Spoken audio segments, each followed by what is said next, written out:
Welcome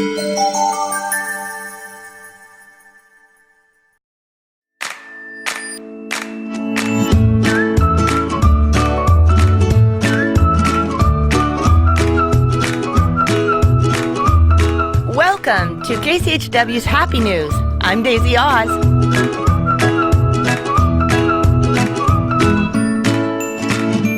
In this week's show, I'll be presenting a special on the World Happiness Summit.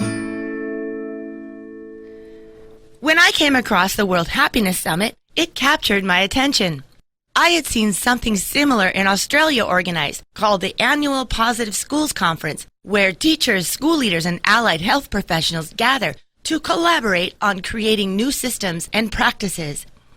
Similarly, the World Positive Education Accelerator held its second Festival for Positive Education. Plus, in my last show, I mentioned the International Positive Psychology 6th World Congress in Melbourne, Australia, who gathered researchers from over 60 countries last month to share cutting-edge insights on the science of well-being. There's even an International Day of Happiness on March 20th every year. Live Happy magazine highlights a feature on their celebration of this day, supporting what they call happy activists. This year, happy activists showed up from 17 different countries to build happiness walls in their communities, sharing in a collective act of humanity to spread happiness across the world. The good news is, happiness is trending and going beyond to affect global policy.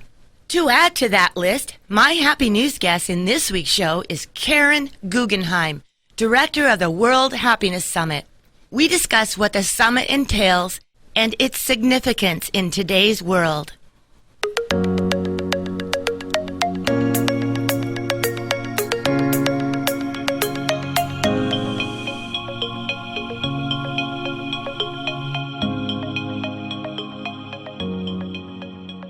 Karen, tell us about yourself and the World Happiness Summit. So briefly, we decided to put together an event about 4 years ago that brings together the world's leading experts in the science of happiness and well-being and unite them with a global audience of people coming from over 40 countries and 45 U.S. states to gather together in Miami to discuss this new science, the science of happiness and well-being, and how we can implement daily practices in our lives that can help us be happier and build a sustainable happiness practice. And so we do it on the individual level, interpersonal, workplace, schools, organizations, and then community. And the really neat thing about the summit is that we take a holistic approach, and also it's highly experiential. So we gather into groups, and each group has a certified coach acting as a facilitator, so that individuals can understand the concept, really take it, personalize it, and again, for the whole sustainability of the practice, so that people understand what the experts are talking about, what the research says, and then how they can start implementing it in their lives on a daily basis. Wow. Now, Karen, who got involved this year? Like, what are some of the highlights and perhaps some of the speakers and coaches and countries involved? So this year we had Dr. Tal Ben-Shahar, who is the person who taught the most popular class in the history of Harvard University. We had Dr. Laurie Santos, who did the same at Yale last year. We had Mo Gaddad, who's a former chief business officer at Google X, and he wrote a fantastic book called Solve for Happy. So he looks at happiness through an engineer's point of view. Okay. We had Dr. Sonia Lubomirsky, who is one of the leading researchers in the field, and that many of the experts base their work on her amazing research. We had the chairman, actually, of Ely Cafe. The Ely Foundation funds the World Happiness Report, and that comes out every year, produced by the United Nations Sustainability Network. And the great thing, though, is that it's highly experiential. So the whole idea is about bringing the science and also fun. We do that by beginning in the morning with daily yoga. We meditate. The agenda is really cool because we take the science, so we get people who actually have a history of implementing it in the last 3 years that we had the summit. We've had amazing people create new services, new programs, and we like to highlight those stories because they're stories of transformation And they also serve to show others, particularly the members of the audience, on how they can change their lives and what that looks like after you have invested time and put in the information and the amazing network that you get at the summit, and then you're able to see how others have really changed their lives. So that's really exciting to me because it's beyond an event. It's become a global movement and kind of a lifestyle choice, and to create a world based on positivity, based on reality, of course. So that doesn't mean that painful emotions are going to stop being painful, but how do you build resiliency? And when life happens, how are you able to bounce back faster and perhaps, go deeper into those low points in our lives? It's really fascinating. You look at forgiveness. We have Dr. Fred Luskin, who is the director of the Stanford Forgiveness Project. He gives an amazing presentation as well on happiness as a preventive medicine. So Dr. Sandro Formica, and he also talks about the importance of values and how to create positive culture and the positive impact of that. You look at happiness in the workplace. We had executives from Google talking about what Google does. Karen, about how many attendees would you say attended this year? It's a 3-day period, and this year was the first time we were at capacity, and it's around just under 2,000 over 3 days, so like 1,800. Oh, wow. All right, and what do you think the summit's significance is in today's world? Well, I think it offers a paradigm shift. This upcoming summit is the 2020 Happiness Revolution. What we want to do with Summit is to showcase and to serve as a platform that these amazing experts and these amazing services and these amazing organizations, and even corporate America and other businesses are starting to wake up to how we can have control over how we interpret events in our lives and how we show up to our lives. The importance and significance of the summit is that we gather these people together so that it's not like these droplets around the world, and so people think that everything is negative. And there is a lot of negativity in the world and a lot of things that are going wrong, but we're also offering that there are a lot of things that are going right. Right. And what does that look like, and what does it look like if we get together and we look at a win-win situation instead of having the same reactions that we have? Why don't we have different reactions? One of the experts said, not everything happens for the best, but we can make the best of things that do happen. So it's more about collaboration versus the polarities that we have been dealing with. And then also I present positive psychology in my Happy News programs, trying to promote this as well. And it's huge, and I think it's not out there enough. And it is an inside-out approach that more and more of us are seeing, including the revolution of the schools changing from the inside out. The emotional being of the child makes them learn better, or learn more and faster. Absolutely, absolutely. So we're also going into programming beyond the summit. We brought in one of the experts into a school here in South Florida so they could start implementing a happiness curriculum.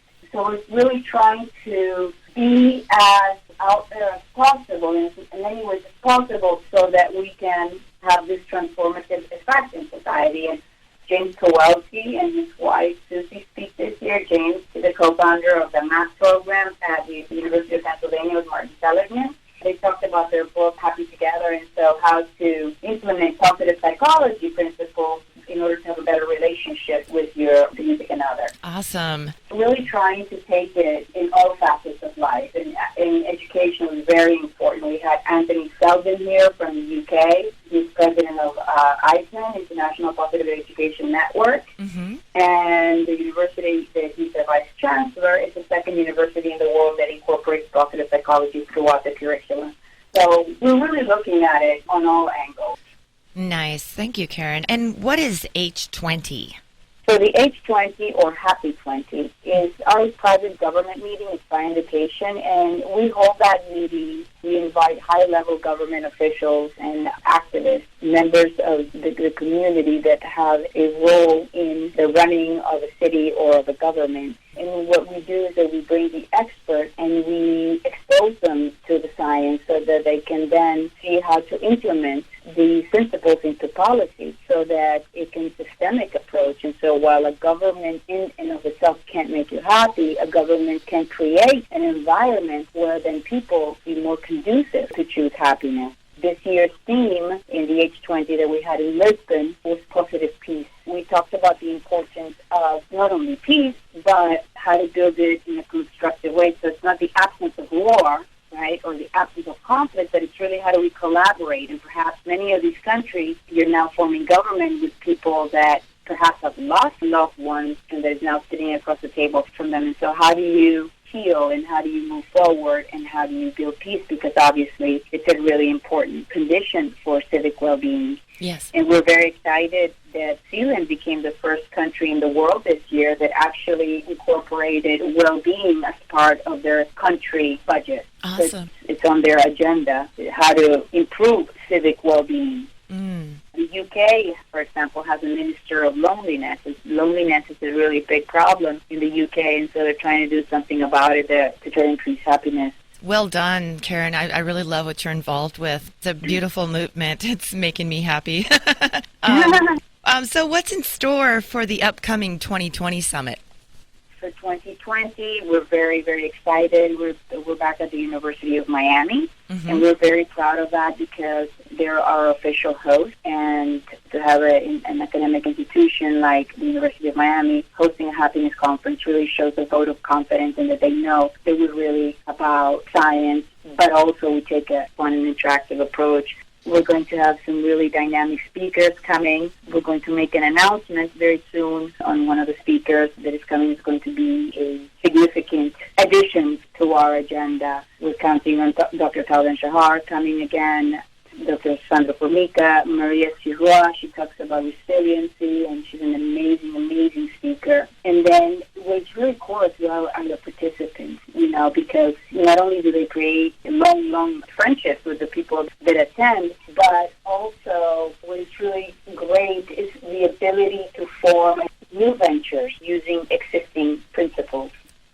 We're going to have the co-founder of Conscious Capitalism. So he's coming and he's going to talk about how enterprise can support this positive movement for change, right? Yeah, we definitely need that. Yet, in what you said earlier about changing corporate law and providing the structure for what you're doing is significant.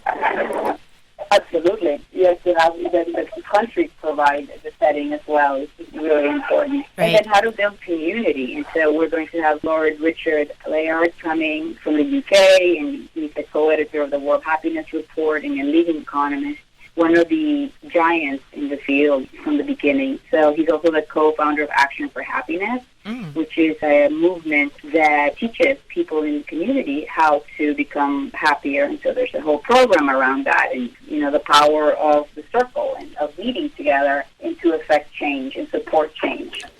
And now, Karen, how do people get in contact to find out more information or attend the summit? So I encourage people to sign up as soon as possible because last year we were at capacity, and we're also running ticket specials. So and they have the deadline, so they can go to worldhappiness.com or on Eventbrite for the World Happiness Summit, Happiness Revolution 2020. It's March 13th to the 15th in Miami, Florida, at the University of Miami. And then we also have positions for volunteers. So it's a 3-day event. If people volunteer one day, they can go to the summit the 2 other days as a participant. So that's also a really good deal. We're a foundation, so we're nonprofit, and we do this because we really want to make the world a better place. Well, thank you, Karen. Just one more thing I'd like to just say off the side here is that I really hope you grow into a franchise where we can see lots of summits all over popping up. Yeah, that would be fantastic. We need some really strong supporters and sponsors to do that, and we're happy to bring it as many places as possible. It's really a unique event. It's beautiful. I mean, it's transformative. It really, really is. Right. And you said people are taking this information and knowledge back and this passion back to their communities in a domino effect. So that could happen. Absolutely. I hope someday. Well, it's exciting, though, that you're right. Things are happening. So, for example, people are implementing this because we get senior leadership from universities from around the world, and that they bring it and they put it in their curriculum. So they're doing it that way. But people are doing it, and it's really exciting because it has taken a life of its own. Yes, awesome, Karen. And you're wonderful. Thank you so much. I just love what you're doing. Okay, take care. Take care, Karen. Daisy. Thank you so much. Bye-bye. Bye-bye.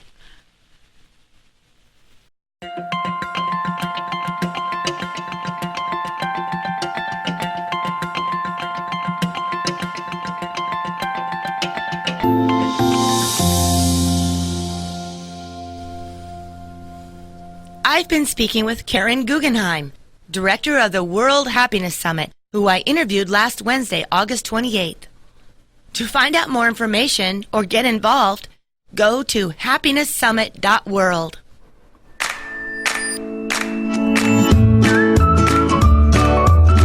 I'm Daisy Oz. Thanks for listening, and I want you to be happy. If you'd like to submit an idea for my show, send me an email, daisy@kchw.org.